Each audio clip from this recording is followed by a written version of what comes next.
Good morning, children. Today in the English class, we will take up the second prose lesson, that is Old Man at the Bridge, written by Ernest Hemingway.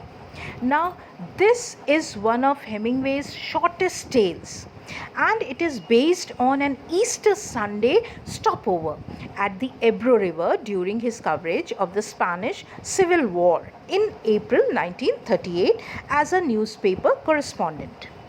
The story, which was originally composed as a news dispatch from the Amposta Bridge over the Ebro River, was later on submitted by Hemingway to the Ken magazine as a short story.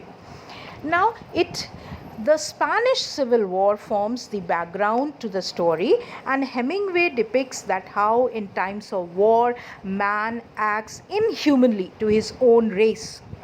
Now, war causes death and destruction, children, we all know, and this is only highlighted through the condition of the old man in the story, who can be seen as the symbol of civilian victims of war.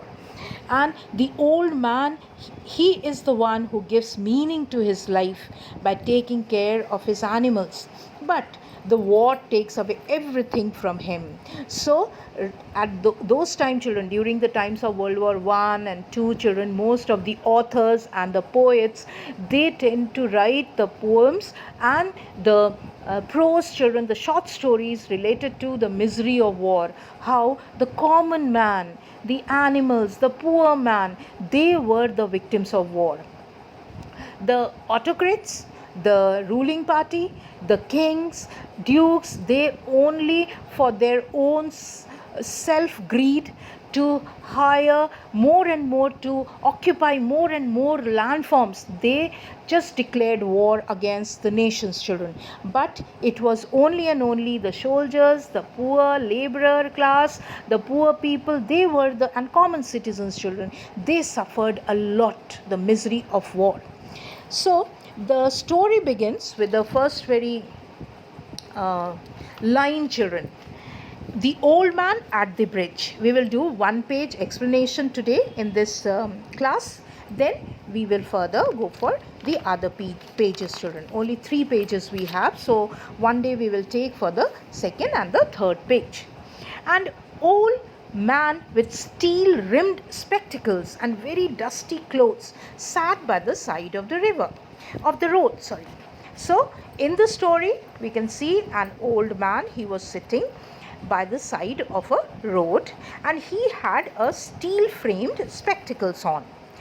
He had the dusty clothes on. There was a pontoon bridge across the river, and carts, trucks, and men and women and children were crossing it.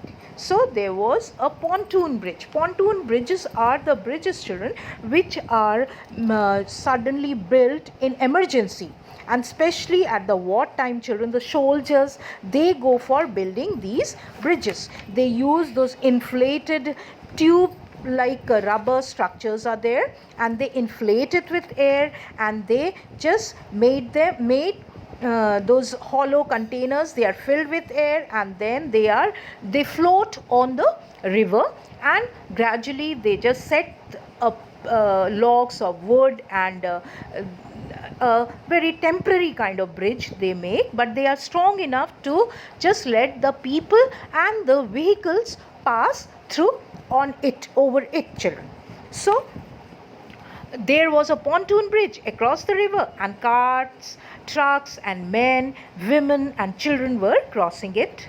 The mule-drawn cart staggered up the steep bank from the bridge, with soldiers helping push against the spokes of the wheels. So soldiers were there who were helping the men, the women, and the children, and the carts.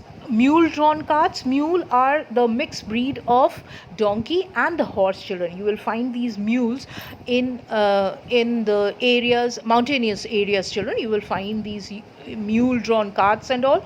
So these carts, they just staggered up the hill. Staggered means moved unsteadily. It was all moving, the carts were moving up the steep bank from the bridge with soldiers. The soldiers, they kept on helping, pushing against the spokes of the wheels. They kept on pushing so that these mule drawn carts can just cross the river as soon as possible. The trucks ground up and away, heading out of it all, and the peasants plodded along in the ankle deep dust. The trucks were anyhow, they were up and down, they were heading out, and the peasants, the farmers, they too were plodding along. Plodding means walked slowly with heavy steps. They were walking slowly, but they were all very scared, and they were running away from leaving their native town and running away from their enemy nation. Their soldiers were coming, the army was heading towards them, so they were running away. Then the trucks grounded up and but the old man sat there without moving. He was too tired to go any farther.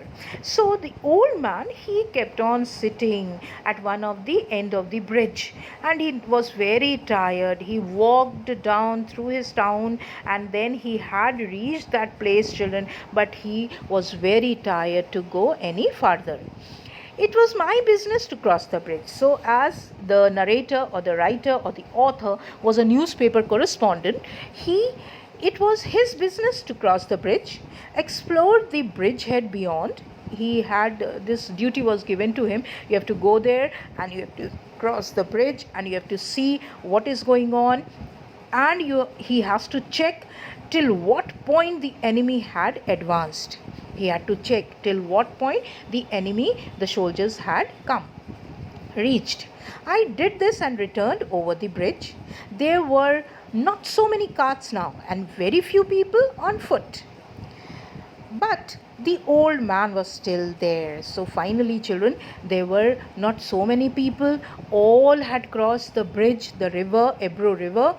Only and only that old man was still sitting there. So he started conversing or asking him and talking to him. "Where do you come from?" I asked him. "From San Carlos," he said and smiled. Why he smiled?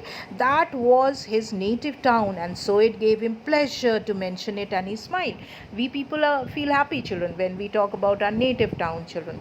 And so the same thing happened. He was very much attached to his town, might be, children. That's why he smiled when he mentioned its name. "I was taking care of animals," he explained. He said, "I was taking care of animals, and suddenly these people came and they announced that we have to leave our homes, we have to leave everything, and we have to fly away, or we have to go away, run away as soon as possible."